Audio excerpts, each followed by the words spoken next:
Tyler Dio. How about Junmar and the Kraken?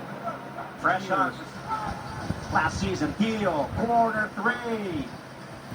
Another offensive board here for Phoenix.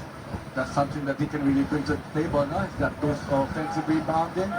Now McInnes is a hard worker. There he is with the first 2 points here in the PBA. And if you're Coach Jamaica, you love the activity interior for Phoenix. Meantime, Junmar gets fouled. Count the basket for the Kraken. He heads ha? So ngayon, yan, nakakuha ng malaking offensive rebound and a putback. Itong si Junmar Fajardo. There's Romeo on the run for the white shirts. Romeo spots corner three, and that's good for TR7 on defense. And look at S&B, the way they move the ball. Junmar another jumper. That time he misses.